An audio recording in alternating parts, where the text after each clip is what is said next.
नमस्कार, स्वागत है आपका आपके सितारे में और मैं हूं आपके साथ प्राची पाराशर। क्या आपको बुरे सपने डराते हैं? क्या आपको डर है कि आपके ये सपने कहीं सच ना हो जाएं? तो आज हमारे इस खास प्रोग्राम में आज हम आपको बताएंगे बुरे सपनों का प्रभाव खत्म करने के कुछ आसान से मंत्र, और ये हम जानेंगे आज के महाउपाय में। साथ ही जानेंगे आज का राशिफल। तो देर कैसे, शुरू करते हैं आपके सितारे। डराते हैं आपको बुरे सपने, सपने कहीं ना हो जाएं सच। जानिए पंडित वैभव नाथ शर्मा से बुरे सपनों का प्रभाव खत्म करने के मंत्र। तो आपके सितारे में आप अपनी हर परेशानी का हल प्राप्त कर सकते हैं और अपने सवाल पूछ सकते हैं। स्टूडियो में साथ देने के लिए मौजूद हैं विश्वविख्यात ज्योतिषाचार्य और वास्तुशास्त्री पंडित वैभव नाथ शर्मा। आचार्य जी, आपका हार्दिक स्वागत है। जी नमस्कार। तो यदि आपके मन में भी कोई सवाल है तो आप भी हमें कॉल कर सकते हैं। हमारे नंबर्स लगातार आपकी टीवी स्क्रीन पर फ्लैश किए जा रहे हैं। आप हमें हमारे टोल फ्री नंबर पर भी कॉल कर सकते हैं। तो चलिए सबसे पहले जानते हैं आचार्य जी से कि आज का पंचांग क्या है।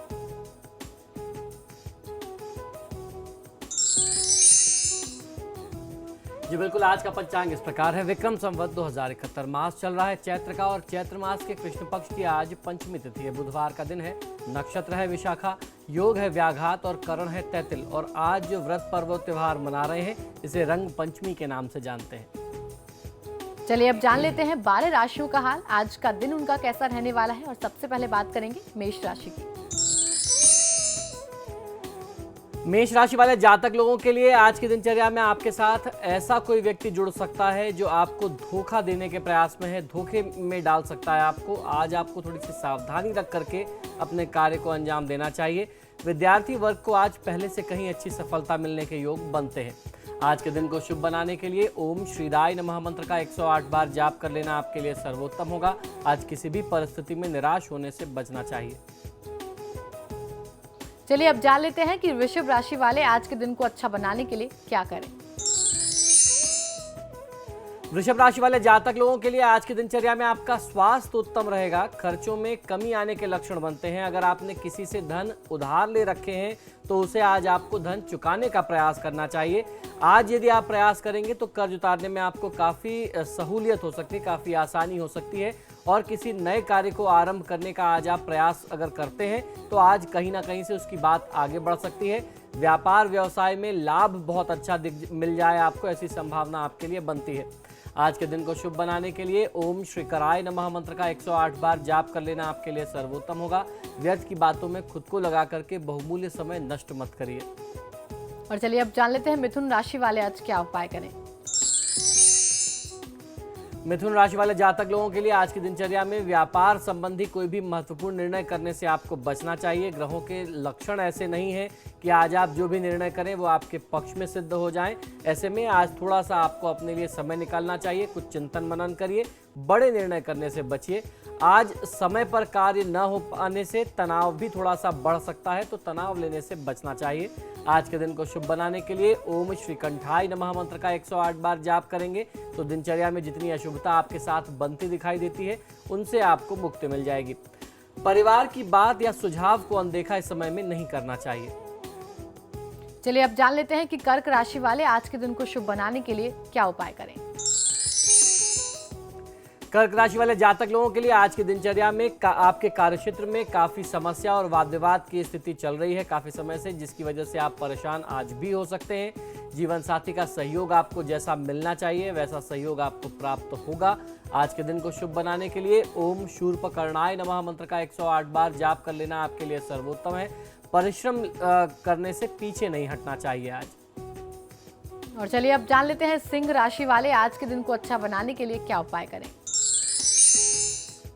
सिंह राशि वाले जातक लोगों के लिए आज की दिनचर्या में नए व तरोताजा विचार और अच्छे प्लान आपके दिमाग में आ सकते हैं, जिससे आप काफी आगे बढ़ सकते हैं। जो भी विचार आए उन पर आपको अमल करना चाहिए। आज की दिनचर्या में आपके कामकाज के सुखद परिणाम जो हैं वो आपके समक्ष आएंगे, आपको लाभ मिलेगा। आज के दिन को शुभ बनाने के लिए ओम शुद्धाय नमः मंत्र का 108 बार जाप कर लेना आपके लिए सर्वोत्तम है। ज्यादा बोलने से बचना चाहिए। जब भी बोले तो सोच समझ करके नपा तुला संवाद करें। चलिए अब जान लेते हैं कन्या राशि वालों का आज का राशिफल। कन्या राशि वाले जातक लोगों के लिए आज संपत्ति से संबंधित कोई लेन देन करने से बचना चाहिए, क्योंकि कहीं ना कहीं से प्रॉपर्टी के नुकसान की स्थिति आपके लिए आज बनती है। व्यापारिक प्रतिस्पर्धा में हानि की आशंका रहेगी। आपसी मामलों में व्यर्थ का तनाव लेने से भी आपको बचना चाहिए। लापरवाही करने से आपके बनते हुए काम भी बिगड़ सकते हैं, तो लापरवाही करने से भी आपको बचना है। थोड़ा सा चैतन्यता आज की दिनचर्या में आपको दिखानी पड़ेगी। आज के दिन को शुभ बनाने के लिए ओम शिवाय नमः मंत्र का 108 बार जाप करेंगे तो आपको लाभ कहीं अधिक मिल सकता है।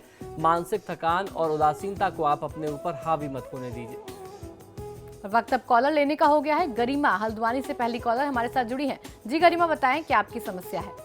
गुरुजी प्रणाम। मैं अपनी दीदी कंचन के लिए प्रश्न पूछना चाह रही हूँ। इसकी जन्म स्थान नैनीताल, समय प्रातः 8:55, जन्म तिथि 9 सितंबर 1985। गुरुजी इसने पीएचडी की है, परंतु इसकी अभी तक का कोई सरकारी या कोई भी अच्छी नौकरी नहीं लग पा रही है। साथ ही शादी के लिए भी बिल्कुल मना करती है, जिसके कारण मम्मी पापा बहुत परेशान है। शादी एवं नौकरी के लिए कुछ बताने की कृपा करे गुरुजी। शनि, राहु एवं केतु के तो जाप करवा लिए हैं हमने। धन्यवाद। देखिए, इनकी जन्म पत्रिका के अनुसार शनि की महादशा में शनि की अंतर्दशा और सूर्य का प्रत्यंतर चल रहा है। कन्या लग्न की इनकी पत्रिका है। शनि जो है पंचम और छठे भाव का स्वामी होकर के दूसरे स्थान में केतु के साथ बैठा है उच्च राशि में। तो केतु के साथ संयोग बनाना ये बहुत अच्छा योग नहीं है। जैसा आपने बताया कि शनि राहु केतु के निदान आपने कर लिए हैं, तो निश्चित ही बहुत अच्छा आपके लिए संयोग बनता है। इस समय में भगवान विष्णु की पूजा आराधना आपकी बहन जी को स्वयं करना चाहिए। अगर वो खुद से भगवान विष्णु की पूजा आराधना करते हैं, जब ग्रहों का निदान हो गया है, तो आपको बहुत अच्छा फायदा मिलेगा। और इनकी कुंडली में सप्तम भाव के स्वामी स्वयं गुरु ग्रह बृहस्पति हैं, तो इस समय में भगवान विष्णु की पूजा आराधना करने से बहुत अच्छा लाभ मिल सकता है। मैं समझ सकता हूँ कि मार्च के बाद से इनके लिए जो है विवाह के प्रस्ताव आना शुरू होंगे, या जहाँ कहीं भी बात आप लोग कर रहे होंगे वहाँ बात कुछ बनने लगेगी। थोड़ा सा समय ज़रूर लगेगा, लेकिन कुछ समय के बाद में इनके विवाह का बहुत अच्छा संयोग बनेगा। तो जब ग्रहों का निदान हो गया है, तो सिर्फ भगवान विष्णु की पूजा आराधना पर ध्यान देना चाहिए, बहुत अच्छा फायदा मिलेगा। कुलदीप हरिद्वार से अगले दर्शक हमारे साथ जुड़ गए हैं। जी बताएं आपकी क्या समस्या है। पंडित जी नमस्कार। जी नमस्कार। पंडित जी, मेरी बेटी का जन्म स्थान है मुजफ्फरनगर, यूपी। जी 11/12/12 शाम 7:20 पे। जी मैं इसके बारे में जानना चाहता हूँ, ये मांगलिक है या नहीं है। देखिए, आपने मंगल दोष के बारे में जानना चाहा है। अष्टम भाव में इनका मंगल है, तो निश्चित तौर पर ये मांगलिक भी है और इनकी कुंडली में पितृदोष भी बनता है। लग्न में बृहस्पति और केतु का संयोग है, ये बहुत अच्छा संयोग नहीं होता, तो समय रहते इसका निदान कर लेना चाहिए। बच्ची तो अभी बहुत छोटी ही है, तो ऐसे में आपके पास पर्याप्त समय है। और इसकी कुंडली में कुछ ऐसे योग हैं जो इसको आजीवन परेशान करते रहेंगे। तो अगर आप ज्योतिष में विश्वास रखते हैं, धर्म कर्म करते हैं, तो समय समय पर इसके लिए पूजा पाठ और निदान करने की आवश्यकता है। क्योंकि प्रथम भाव में लग्न में केतु और बृहस्पति का संयोग, और उसके साथ साथ सप्तम भाव में शुक्र, राहु, बुध और सूर्य, इसका जो संयोग है ये बहुत अच्छा संयोग नहीं है। 4 ग्रहों का ये जो योग है, ये एक समय अभी थोड़े समय पहले आया था, एक ऐसा योग था जब 5 ग्रह एक साथ थे, चंद्रमा भी वहाँ था, लेकिन इसमें इस समय में, इसके जन्म के समय में चंद्रमा वहाँ से निकल चुका है। तो ये 4 ग्रहों का जो योग है ये बहुत अच्छा नहीं है इस बच्चे के लिए। इसका भी आपको समय रहते निदान करना चाहिए। जहाँ तक आपका कंसर्न था मांगलिक है कि नहीं, जी हाँ मांगलिक है। पूरन लखीमपुर से अगले दर्शक हमारे साथ जुड़ गए हैं। जी पूरन, बताएं आपका सवाल क्या है। नमस्कार गुरुजी। जी नमस्कार, बताइए। गुरुजी, मेरी डेट ऑफ बर्थ है 26 सितंबर 1984 जी, और सुबह 9:45 का समय है जन्म का, और स्थान है लखीमपुर खीरी। जी मुझे ये पता करना था कि मैं क्या अपना बिजनेस कर सकता हूँ या नहीं। जी बिल्कुल। देखिए, आपकी कुंडली में अपने बिजनेस, अपने व्यापार के लिए योग तो है ही है, लेकिन वर्तमान समय में अगर आप नौकरी करेंगे तो नौकरी में आपको ज़्यादा अच्छा लाभ मिल सकता है। बिजनेस व्यापार करने के लिए मना ही नहीं है, लेकिन अभी ये समय उसके लिए बहुत उचित नहीं कहा जा सकता। अगर आप व्यापार करना भी चाहते हैं तो आपकी जन्मपत्रिका के अनुसार आपको व्यापार करने के लिए 2018 या 19 के बाद का जो समय कहा जा सकता है, या यूँ कह लें कि 2018 के बाद से अगर आप प्रयास करें तो उसमें ज़्यादा अच्छी सफलता आपको मिल सकती है। वर्तमान समय में आप नौकरी करेंगे तो ज़्यादा आप सुखी रहेंगे, प्रसन्न रहेंगे। इस समय में भगवान विष्णु की पूजा आराधना आपको अवश्य करनी चाहिए। अनुज मुजफ्फरनगर से अगले दर्शक हमारे साथ जुड़ गए हैं। जी अनुज, बताएं आपका सवाल क्या है। नमस्कार गुरुजी। जी नमस्कार, बताइए। जी मेरी जन्म तिथि है 21 मार्च 1990। जी जी और सुबह 9:15 बजे का वक्त है। जी जी मुझे अपने बारे में पूछना, मैं नेत्रहीन हूँ। जी, जन्म का स्थान बता दें। जी मुजफ्फरनगर। जी जी बताइए। क्या कब तक आँख ठीक हो सकती है नहीं, या शादी का योग कब तक बनता है? जी देखिए, विवाह का योग तो आपकी कुंडली में चल रहा है। विवाह का योग तो इस समय बहुत अच्छा बना हुआ है आपके लिए। इस समय आपके लिए प्रस्ताव आते भी होंगे और बहुत ऐसी संभावना दिखाई देती है कि 26 दिसंबर 2015 के अंदर अंदर आपका विवाह संपादित हो जाए। बहुत अच्छे और बहुत प्रबल योग आपके लिए बने हुए हैं, तो उस लिहाज से आपको चिंता नहीं करनी चाहिए। जहां तक मैं देख पा रहा हूं, आपको अपने कार्यक्षेत्र के बारे में थोड़ा सा चिंतित ज़रूर होना पड़ेगा। अपने व्यापार व्यवसाय की तरफ थोड़ा सा अगर आप ध्यान देंगे, अपने रोजी रोजगार की तरफ ध्यान देंगे, तो आपको ज़्यादा अच्छा फायदा मिल सकता है। तो इस समय में आपको जो है भगवान हनुमान की पूजा आराधना करने के साथ साथ माँ लक्ष्मी और भगवान विष्णु की पूजा करनी चाहिए। ये आपके लिए बहुत ज़रूरी है। अंकिता नैनीताल से अगली दर्शक हमारे साथ जुड़ गई हैं। जी अंकिता, बताएं क्या आपकी समस्या है। पंडित जी प्रणाम। जी नमस्कार। मैं ये कह रही थी, पंडित जी मेरी डेट ऑफ बर्थ है 24 अप्रैल 1990। जी जी मैं ये कह रही थी कि मेरे को ये मेरा मतलब जन्म तिथि है 24 अप्रैल 1990 और समय है 1:30 बजे दिन में, सॉरी रात दिन में 1:30 बजे। जी मेरा क्वेश्चन ये है कि मुझे ये पूछना था कि मैं जब से मेरी शादी हुई है तब से मतलब हम लोग जो है मतलब मैं और मेरे हस्बैंड मतलब हमेशा कर्ज में ही डूबे रहते हैं। और मैं तब से मतलब मेरे ना हस्बैंड से मेरे ट्रांसफर वगैरह भी नहीं हो पा रहा है, जिससे मैं उनके साथ भी नहीं जा सकती हूँ। मैं मतलब बहुत ज़्यादा परेशान हूँ इस टाइम पे। और ना ही मेरी मैं पढ़ाई भी कर रखी है, बीएड भी किया हुआ है, बट मेरी नौकरी का क्या चांस है? जी बिल्कुल, बता दीजिएगा कुछ। देखिए, आपकी नौकरी के लिए तो स्थिति ठीक बनती दिखाई देती है। शुक्र की महादशा चल रही है। शुक्र एक तरफ तृतीयेश भी है और दूसरी तरफ दशमेश भी है, जिसे कर्म भाव का स्वामी कहते हैं। दशम स्थान का स्वामी, करियर हाउस का लॉर्ड। जहां तक कर्ज की बात करें तो मंगल और शुक्र का संयोग कुंभ राशि में सप्तम भाव में, और उसके साथ साथ शनि और राहु का जो संयोग है वो बहुत अनिष्टकारी है। केतु का 12वें भाव में बैठना बहुत नुकसानदायक है।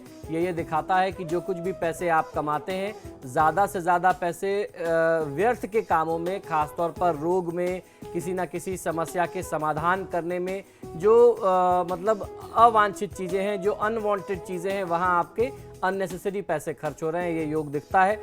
अब जहाँ तक रही बात पति के ट्रांसफ़र की, तो पति के ट्रांसफ़र के लिए या तो आपकी कुंडली बहुत डिटेल में देखी जाए, जो टीवी पर संभव नहीं है, और उसके लिए दूसरा उपाय ये हो सकता है कि या तो आप पति की कुंडली दिखाएं। आपकी कुंडली से तो ऐसा संयोग बनता है कि अगर कुछ उपाय करें तो जल्दी ही आप लोग बहुत सुखी वैवाहिक जीवन बिता सकते हैं। आपको करना ये चाहिए कि अपने लिए आप शनि के सबसे पहले दोषों का आप निदान करें, तो आपको फ़ायदा मिलेगा। फिलहाल यहाँ रुकेंगे एक ब्रेक के लिए। ब्रेक के बाद जानेंगे बाकी बची राशियों का हाल और आज का महाउपाय। तो बने रहिए हमारे साथ।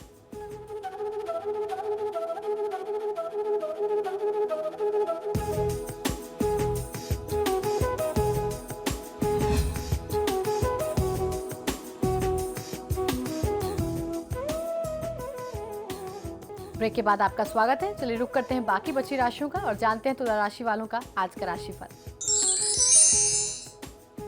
तुला राशि वाले जातक लोगों के लिए अपने परिवार से जुड़ा हुआ कोई बेहद अहम फैसला आज आपको लेना पड़ सकता है, तो बहुत ही सोच समझ करके आपको ये निर्णय करना चाहिए। आपको ध्यान रखना चाहिए कि ये फैसला ऐसा हो जिसमें आपके परिवार के सभी सदस्यों का भला, सभी व्यक्ति का स्वार्थ उसमें निहित हो।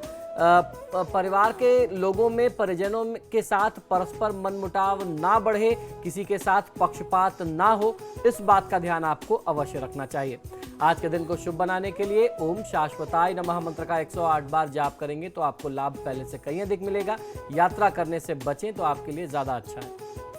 तो चलिए अब जान लेते हैं वृश्चिक राशि वाले जातक आज के दिन को शुभ बनाने के लिए क्या करें। वृश्चिक राशि वाले जातक लोगों के लिए अगर आपको अपने साथ काम करने वाले किसी व्यक्ति के साथ उसकी कार्यशैली से कोई दिक्कत है, तो आज आपको खुलकर के उस विषय पर उस व्यक्ति से बात करना चाहिए और उसकी समस्या का कोई ना कोई समाधान मिलकर के निकालने का प्रयास करना चाहिए। कार्य की सफलता के लिए आज आपको पहले से कहीं अधिक परिश्रम करना पड़ सकता है, तो परिश्रम से, मेहनत से आप पीछे मत हटिएगा। आज के दिन को शुभ बनाने के लिए ओम शांताय नमः मंत्र का 108 बार जाप कर लेना आपके लिए सर्वोत्तम होगा। आज क्रोध करने से बचना चाहिए। और अब जान लेते हैं धनु राशि वाले आज क्या करें। धनु राशि वाले जातक लोगों के लिए कभी कभी आप अपने कामों को अधूरा छोड़ देते हैं। आज आपको अपनी इस आदत को बदलने का प्रयास करना चाहिए। पारिवारिक कर्तव्यों की आज आप पूर्ति भली भांति कर पाएंगे। आज के दिन को शुभ बनाने के लिए ओम शक्ति संयुक्ताय नमः मंत्र का 108 बार जाप कर लेना आपके लिए सर्वोत्तम होगा। निवेश के लिहाज से आज का दिन बहुत अच्छा नहीं है, तो लिहाजा आज आपको निवेश से बचना चाहिए। और चलिए अब जान लेते हैं मकर राशि वाले जातकों के सितारे आज क्या कह रहे हैं। मकर राशि वाले जातक लोगों के लिए आज की दिनचर्या में अपनी किसी गलती के लिए आप किसी से माफी मांगना चाहते थे, लेकिन सही समय का, उचित समय का आप इंतजार कर रहे थे, तो वह समय आ गया है। आपसे जो भी गलती हुई हो, जो भी वैचारिक तनाव, जो कुछ भी मतभेद आपस में हुए हो, उसके लिए आपको क्षमा याचना कर लेनी चाहिए। इससे आपके स्वयं अपनी जो तनाव की, टेंशन की स्थिति थी, उसमें आपको काफी राहत मिल जाएगी। आज के दिन को शुभ बनाने के लिए ओम वीत भयाय नमः मंत्र का 108 बार जाप कर लेना आपके लिए सर्वोत्तम होगा। आज थोड़े से लाभ के लिए झूठ बोलने से बचना चाहिए। और अब जान लेते हैं कुंभ राशि वाले आज क्या उपाय करें। कुंभ राशि वाले जातक लोगों के लिए आज आपका भाग्य आपके साथ बना हुआ है। प्रयास करने से रुका हुआ धन आपको प्राप्त हो सकता है, लेकिन कार्यक्षेत्र में कुछ अनचाही समस्याएं भी सामने आएंगी। अधिक परिश्रम करने पर फल की प्राप्ति कुछ कम हो, ऐसे लक्षण बनते हैं, तो आज आपको चिंतित नहीं होना चाहिए। जो आप मेहनत करेंगे इसका परिणाम आपको कल प्राप्त होगा। आपकी मेहनत व्यर्थ नहीं जाएगी। आज के दिन को शुभ बनाने के लिए ओम विभुदेश्वराय नमः मंत्र का 108 बार जाप कर लेना आपके लिए सर्वोत्तम होगा। आज ऐसा कोई भी व्यवहार ना करें जिससे किसी के दिल को, किसी की भावना को ठेस पहुंचे। चलिए अब जान लेते हैं कि मीन राशि वालों का आज का राशिफल क्या कहता है। मीन राशि वाले जातक लोगों के लिए आज आप अपनी पुरानी यादों में खो सकते हैं। अपनी बीते हुए कल से कुछ सीख लें और आगे बढ़ने का प्रयास करना चाहिए। साहित्य कला के क्षेत्र से जुड़े हुए लोगों को अपनी सृजनात्मकता प्रस्तुत करने का अवसर प्राप्त हो सकता है। आज के दिन को शुभ बनाने के लिए ओम विनायकाय नमः मंत्र का 108 बार जाप आपको अवश्य करना चाहिए। आज बहुत प्रसन्न होकर के, बहुत भाव विभोर होकर के किसी से बहुत बड़े वादे, बड़े कमिटमेंट्स मत करिए। और चलिए अब जान लेते हैं आज का महाउपाय। जी बिल्कुल, आज के महाउपाय में मैं आपको बताने वाला हूं कि किस प्रकार बुरे सपने का प्रभाव नष्ट कर सकते हैं। बुरे सपनों का प्रभाव नष्ट करने के लिए शक्तिशाली दुर्गा और भगवान विष्णु के मंत्रों का प्रयोग मैं आपको बताने जा रहा हूं। ये दो अलग अलग मंत्र का प्रयोग है, ये मैं आपको बता रहा हूं। कई बार ऐसे सपने हम लोग देखते हैं जिसको देख करके डर जाते हैं, जिसमें हम स्वयं कभी कभी अपना अहित होता हुआ, अपना नुकसान हुआ, अपनी क्षति होता हुआ देखते हैं, या अपने किसी बहुत करीबी, अपने किसी परिजन या इष्ट मित्र का नुकसान होता हुआ देखते हैं। ऐसे में हमें निरंतर भय बना होता है कि हमारे साथ या हमारे किसी करीबी व्यक्ति के साथ ऐसा अनिष्ट ना हो जाए। अगर आप ऐसा कभी देखते हैं तो मैंने पहले भी इसके लिए बताया है कि इसका सबसे पहला उपाय तो ये होता है कि आप जाकर के महादेव की पूजा आराधना करें और महादेव के समक्ष आपने जो भी सपना देखा उसको व्यक्त कर दें और महादेव से उस अशुभ स्वप्न के प्रभाव को नष्ट करने का आप उनसे प्रार्थना करें कि जो भी इससे मेरी क्षति होनी है या मेरे परिजनों की क्षति होनी है, वैसी क्षति ना हो, ये जो अशुभ प्रभाव है वो हमें ना मिले।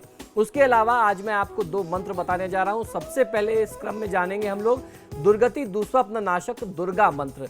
जिन मित्रों को अक्सर दुस्वप्न आते हों या कभी दुस्वप्न आ जाए और उसमें आपको स्वयं का या किसी निकटतम व्यक्ति का, कुटुंबजन का अनिष्ट होता हुआ दिखे, तो जो मंत्र मैं आपको बताने जा रहा हूं, जब आप सपना बुरा वाला देखते हैं तो ऐसे में 10 बार इस मंत्र का जाप कर लेने से दुस्वप्न का फल जो है वह नष्ट हो जाता है, समाप्त हो जाता है और भविष्य में भी आपको दुस्वप्न नहीं आते। तो ये बहुत ही चमत्कारी मंत्र है, इसका आप प्रयोग करेंगे तो आपको लाभ मिलेगा। बहुत ध्यान से सुनिए। ओम ह्रीं श्रीं क्लीं पूर्व दुर्गति नाशिन्यै महामायायै स्वाहा। मंत्र पुनः एक बार सुन लें। ओम ह्रीं श्रीं क्लीं पूर्व दुर्गति नाशिन्यै महामायायै स्वाहा। तो किसी भी प्रकार की दुर्गति होगी आप उसको पहले ही नष्ट कर सकेंगे। इस प्रकार से इसको पूर्व दुर्गति नाशिन्यै मंत्र कहा गया है। तो ये मंत्र बहुत ज्यादा चमत्कारी है। इसी क्रम में दुस्वप्न नाशक भगवान विष्णु का एक मंत्र प्रयोग है जो बहुत प्रचलित है। इस मंत्र का भी प्रयोग आप कर सकते हैं। यह मंत्र है विष्णु नारायणम कृष्णम रामम चम हरि श्री हरिम शिवम। इस मंत्र का जाप करने से भी आपको लाभ मिल सकता है। मंत्र पुनः एक बार सुनिए और पूर्ण मंत्र सुनिए। विष्णुम नारायणम कृष्णम रामम च श्रीहरिम शिवम श्रियम लक्ष्मीम राधिकाम जानकीम प्रभाम च पार्वतीम जपन द्वादश दुस्वप्न सतफल प्रजायते। इस मंत्र का विधान यह है कि दुस्वप्न दिखने पर इस मंत्र को आपको 12 बार जपना चाहिए। 12 नामों का 12 बार स्मरण करना चाहिए। भगवान विष्णु और श्रीहरि के 12 अलग अलग स्वरूपों का वर्णन है। 12 अलग अलग नाम है जिनको आपको 12 बार जपना है। ऐसा करने से दुस्वप्न जो है उसका फल नष्ट हो जाता है और दुस्वप्न जो है वह शुभ फलदायी हो जाता है। तो जो पहले आपको दुर्गा मंत्र बताया उसका आपको 10 बार जाप करना है और जो भगवान विष्णु का मंत्र बताया इसको आपको 12 बार जाप करना चाहिए। किसी भी प्रकार का अनिष्टकारी आप स्वप्न देखते हैं उसके प्रभाव में आपको लाभ मिलता है। तो आज के महाउपाय में हमने जाना कि किस प्रकार बुरे सपनों के प्रभावों को कम किया जा सकता है। बहुत बहुत शुक्रिया आचार्य जी। जी नमो नारायण। फिलहाल आपके सितारे में इतना ही, लेकिन खबरों के लिए देखते रहिए समाचार प्लस।